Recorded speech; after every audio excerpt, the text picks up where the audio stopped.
आज की इस वीडियो में हम लोग बात करने वाले हैं जोसा काउंसलिंग के बारे में। जी हाँ, हम कंप्लीट जोसा काउंसलिंग के बारे में डिस्कस कर रहे होंगे। प्रॉपर आपका रजिस्ट्रेशन के बारे में डिस्कस करेंगे। सीएसएबी राउंड की काउंसलिंग क्या होती है, सीएसएबी क्या होता है, जोसा क्या होता है, चॉइस फिलिंग क्या होती है, क्या इंपॉर्टेंट रूल हो सकते हैं यहाँ पे, क्या रूल हैं आपको, कौन सीट मिलती है, कब सीट आपकी चली जाएगी, क्या रिमूव कर सकते हो, कंप्लीट प्रोसेस यहाँ पर डिस्कस कर रहे होंगे। तो अगर आप चैनल में पहली बार आए तो प्लीज इस चैनल को सब्सक्राइब जरूर करना और वीडियो को लाइक जरूर करना। सबसे पहले आप स्क्रीन में देख सकते हो जो जोसा काउंसलिंग होती है वो आईआईटी, एनआईटी, ट्रिपल आईटी और जीएफटीआईज, ये कुछ इंस्टीट्यूट्स हैं, चारों इंस्टीट्यूट्स ये यहाँ पर पार्टिसिपेट करते हैं। लेकिन जो यहाँ पर आईआईटी होती है वो आपको आईआईटी ओनली फॉर एडवांस का एग्जाम करने के बाद ही आपको यहाँ पर एलिजिबल हो सकते हो आईआईटी के लिए। ठीक है, जेईई मेंस के थ्रू क्या क्या मिलता है आपको, एनआईटी, ट्रिपल आईटी और जीएफटीआई के ऑप्शन आपको बन सकते हैं। आगे बढ़ने से पहले मैं बताना चाहूंगा आप सभी को यहाँ पे कि हम प्रॉपर बच्चों को यहाँ पे जेईई काउंसलिंग सपोर्ट में हेल्प करते हैं। जो भी बच्चे ऐसे हैं जिनको कुछ भी नहीं पता है, अपनी काउंसलिंग करानी है उन्हें, और कुछ भी जीरो से लेकर के ऊपर तक चॉइस फिलिंग तक कुछ भी नहीं क्लियर हो रहा है, चाहे उनको यहाँ पर अपने अपने रैंक पे क्या कॉलेज ऑप्शन बन सकते हैं, स्टेट लेवल पे क्या बन सकते हैं, ऑल इंडिया लेवल पे क्या बन सकते हैं, कुछ भी नहीं पता है, तो वो बच्चे जाके हमसे कनेक्ट कर सकते हैं। हम बच्चों को प्रॉपर मेंटरशिप प्रोग्राम यहाँ पर दे रहे होते हैं, प्रॉपर उनके साथ गूगल मीट सेशन कर रहे होते हैं। अगर आप बाहर से हो, कानपुर से नहीं हो तो बाहर से हो, 30 मिनट का सेशन आपके साथ होगा। अगर आप कानपुर से हो तो ऑफिस आ सकते हो, यहाँ पर हम काउंसलिंग प्रॉपर बच्चों को प्रोवाइड कर रहे होते हैं। प्रॉपर क्या क्या ऑप्शन मिल रहा होता है आपको यहाँ पर, चॉइस फिलिंग का ऑप्शन मिल रहा होता है बेस्ड ऑन योर रैंक। ठीक है, कंप्लीट चॉइस फिलिंग सपोर्ट मिलेगा, फॉर्म फिलिंग हम सब कुछ करेंगे, रजिस्ट्रेशन हम कब कुछ करेंगे, एनआईटी, ट्रिपल आईटी, कौन कौन से कॉलेज आपके लिए ऑप्शन बन सकते हैं, चाहे गवर्नमेंट के हो चाहे वो प्राइवेट ऑप्शन हो, सेफ साइड ऑप्शन भी आपके लिए सिलेक्ट जरूर करते हैं कि अगर ये ऑप्शन नहीं मिला तो वो ऑप्शन में आपको क्या बन सकता है। यहाँ पे राउंड वाइज काउंसलिंग की अपडेट और राउंड वाइज काउंसलिंग हम खुद कर रहे होते हैं। ठीक है, जितना भी डाउट्स है, जितना भी आप अगर एनरोल कर लेते हो, जितना भी आपके डाउट्स आ रहे होते हैं, प्रॉपर आपके साथ व्हाट्सएप ग्रुप बन जाता है जहां पर आपको हम प्रॉपर सारी अपडेट्स काउंसलिंग से रिलेटेड सब दे रहे होते हैं, क्योंकि आपको इतना आइडिया नहीं है, आप इस फील्ड से नहीं हो। हम कंप्लीटली पिछले 3-4 साल से ऑलरेडी काउंसलिंग कर रहे हैं, तो हमें सारा आइडिया होता है कब कौन सी काउंसलिंग स्टार्ट होने वाली है और किसका क्या प्रोसेस है, किसका क्या रूल है। तो प्रॉपर आपको यहाँ पर असिस्टेंस हमारी साइड से मिल रहा होता है, और एनरोल करने के बाद आपका पूरा डॉक्यूमेंट्स वेरिफिकेशन हमारी साइड से होगा, कैसे डॉक्यूमेंट्स कौन से बनवाने हैं, कौन से डॉक्यूमेंट्स नहीं है आपके बने, प्रॉपर आपको असिस्टेंस हमारी साइड से मिल रहा होगा। अगर आपने अभी तक मेंटरशिप प्रोग्राम नहीं लिया है तो जाकर एनरोल कर सकते हो, बहुत लिमिटेड स्लॉट्स हैं, ताकि हम अच्छे से काउंसलिंग कर सके सारे बच्चों की, तो जो भी बच्चे यहाँ पर एनरोल कर रहे होंगे। अब आगे आते हैं तो देख सकते हो आप एलिजिबिलिटी की बात करते हैं जोसा काउंसलिंग की। तो जोसा काउंसलिंग जो मैंने आपको पहले ही बताया अभी कि आपको minimum IIT pass out, IIT के लिए आपको यहाँ पे एडवांस क्वालिफाई होना चाहिए, और यहाँ पर एनआईटी, ट्रिपल आईटी और जीएफटीआई के लिए आपको जेईई मेंस क्वालिफाई होना चाहिए, जेईई मेंस के थ्रू होता है। जो जेईई मेंस की रैंकिंग जो होती है, सीआरएल रैंकिंग, कॉमन रैंक जो होता है यहाँ पे, जो सबकी एक ऑल इंडिया रैंक आती है। ठीक है, उस रैंक के बेसिस पर आपकी जेईई मेंस की काउंसलिंग कंडक्ट होती है। जो भी बच्चे यहाँ पर ऐसे हैं जिनके 75% यहाँ पर नहीं आए हैं, ठीक है, चाहे आप किसी बोर्ड से हो, यूपी बोर्ड से हो, स्टेट बोर्ड से हो, या आप सीबीएसई बोर्ड से, एसएससी बोर्ड से, किसी बोर्ड से भी हो, तो उनके लिए भी हमने कुछ कॉलेज ऑप्शंस यहाँ पर बना के रखे थे।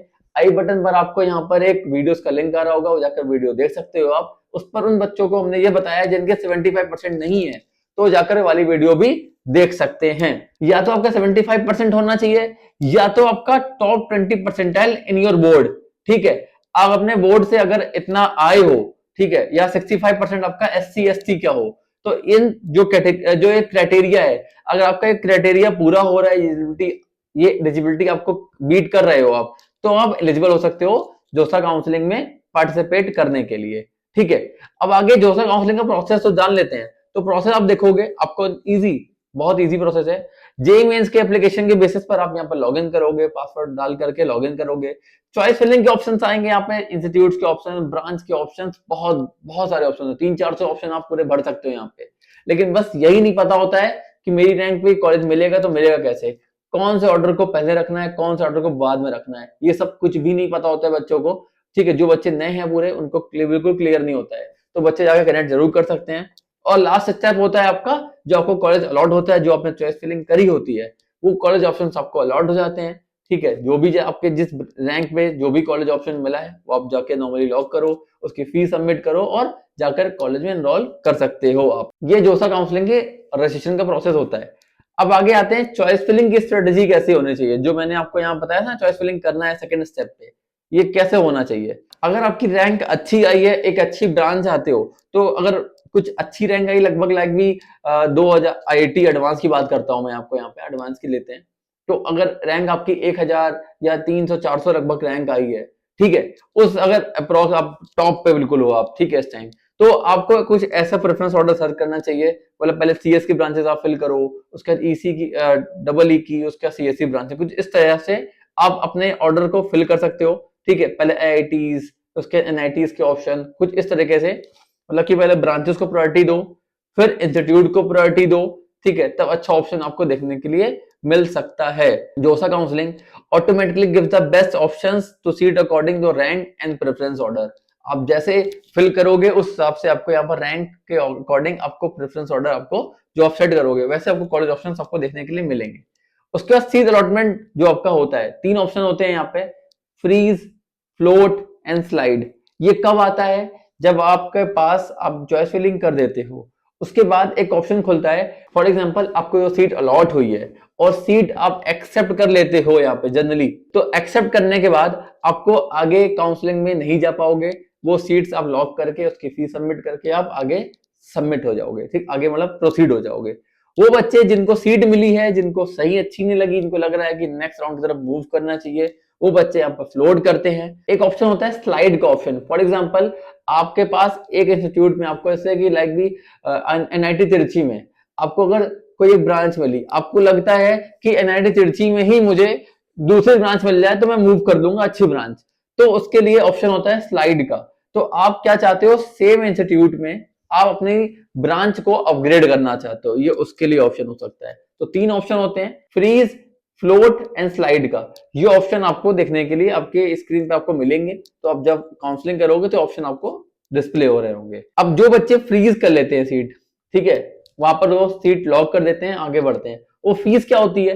तो फीस लगभग यहाँ पर जर्नल, ओबीसी और ईडब्ल्यूएस के लिए 35,000 होती है।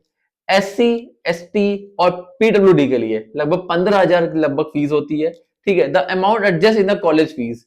जो आपकी फीस होती है वो कॉलेज अमाउंट में ही एडजस्ट हो जाती है। जो आप सीट एक्सेप्ट करोगे और जो कॉलेज की फीस होगी लगभग 2 लाख, 1.25 लाख रुपए जो फीस होने वाली है, वो फीस इससे एडजस्ट हो जाएगी और आपको रेस्ट अमाउंट बाद में पे करना है। ये तो रही फीस की बात, फीस सबमिट कर दी।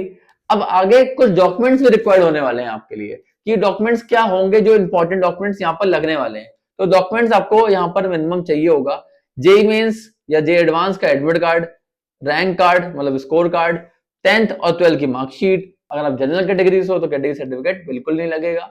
आप दूसरी कैटेगरी से आते हो, ईडब्ल्यूएस, ओबीसी, ठीक है ना, एससी, एसटी, तो यहाँ के लिए आप दे सकते हो, यहाँ लगेगा। पीडब्ल्यूडी कैंडिडेट हो तो उनके लिए लगेगा।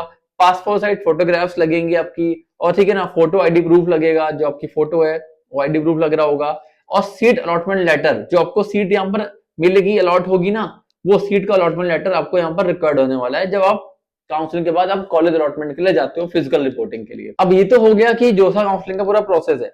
अब कुछ सीट्स इसके बाद भी बच जाती हैं, कुछ सीट्स इसके बाद भी जाती हैं कि जो बच्चे नहीं लेते हैं सीट्स, वो कहां पर सीट्स होती हैं, तो वो जाती हैं सीसैब राउंड काउंसलिंग में, जिसको बोलते हैं सीएसएबी काउंसलिंग बोलते हैं जिसको जनरली। ठीक है, यहाँ पर जो सीट्स जनरली कॉमन होती हैं, जो सीट आपको दिखा दूं, तो एक मिनट, जो जोसा में जो सीट्स पहले तो बताना चाहूंगा, यहाँ पे आईआईटी, ट्रिपल आईटी और जीएफटीआई और एनआईटीज होते हैं। सीएसईबी में मोस्टली एनआईटीज ही होते हैं, एनआईटीज, आपका ट्रिपल आईटीज और जीएफटीआई के ऑप्शन आपको देखने के लिए मिलते हैं, ठीक है ना। और ये जो काउंसलिंग होती है जोसा, ये मेन काउंसलिंग होती है, और सीएसईबी काउंसलिंग आपकी एक अलग से जो वैकेंट सीट होती है, स्पेशल काउंसलिंग बोल सकते हो, या बोल सकते हो वैकेंट सीट्स की काउंसलिंग, वो होती है ये। ठीक है, इंपॉर्टेंट रूल्स क्या है आपके लिए यहाँ पर, एक चीज ध्यान रखना, अगर आपको यहाँ पर कोई सीट एक्सेप्ट हो जाती है, फॉर एग्जाम्पल अगर आपको कोई सीट अलॉट हो जा रही है, लाइक अगर आपको आईआईटी अलॉट हो गया है, तो आपको एनआईटी नहीं मिलेगा, आपको कोई एक ही सीट मिलेगी एक टाइम पर। साइमल्टेनियसली आप 2 सीट्स यहाँ पर नहीं ले सकते हो, क्योंकि आप एक बच्चे हो, आप 2 सीट खराब हो जाएगी इस वजह से, तो आप एक ही सीट एक्सेप्ट कर पाओगे। ठीक है, अगर एक ही सीट मिलेगी, फॉर एग्जांपल आपने आईआईटी विड्रॉल कर दिया, तो if you accept the IIT, अगर आप आईआईटी विड्रॉल कर लेते हो, तो एनआईटी, ट्रिपल आईटी या जीएफटीएस के ऑप्शन आपसे हटा दिए जाएंगे, आपको ऑप्शन में बिल्कुल भी नहीं मिलेंगे। ध्यान रखना ये चीज, ठीक है। और जनरली जो एनआईटी, जो सीएसईबी काउंसलिंग होती है, वो एनआईटी सिस्टम बेस होती है, एनआईटी प्लस लोग मेन टारगेट कर लेते हैं यहाँ के लिए। और ये किन लोगों के लिए जनरली अच्छी होती है? जो बच्चे यहाँ पर एनआईटी, ट्रिपल आईटी या जीएफटी की तरफ प्लान कर रहे होते हैं, ठीक है, उनको यहीं पे ही जाना है, उनके लिए सीएसएबी काउंसलिंग बहुत ही सही होती है। और आपको अगर जोसा में नहीं मिला है तो आप यहाँ पर जा सकते हो। और कुछ ये भी होता है कि आपको अगर ऑप्शन अच्छे चाहिए, आपको जोसा में लॉट नहीं हुआ, आपको लगा सीट वैकेंट बची हैं कुछ, वो जाकर के सीएसएबी राउंड में जाएंगी, तो वहां के लिए काउंसलिंग कर लेंगे, तो ये उसके लिए बहुत अच्छी होने वाली है, ठीक है ना। तो बच्चों कुछ ये था काउंसलिंग का प्रोसेस, जोसा काउंसलिंग का प्रोसेस था। अभी कुछ ही दिनों में रिजल्ट के बाद आपको ये प्रोसेस देखने के लिए बहुत अप्लाई करने को मिलेगा, आप खुद प्रोसेस अप्लाई कर सकते हो। और जो भी बच्चे यहाँ पर काउंसलिंग में हेल्प लेना चाहते हैं, काउंसलिंग कराना चाहते हैं, मेंटरशिप प्रोग्राम में ज्वाइन होना चाहते हैं हमारे, तो ज्वाइन हो सकते हैं।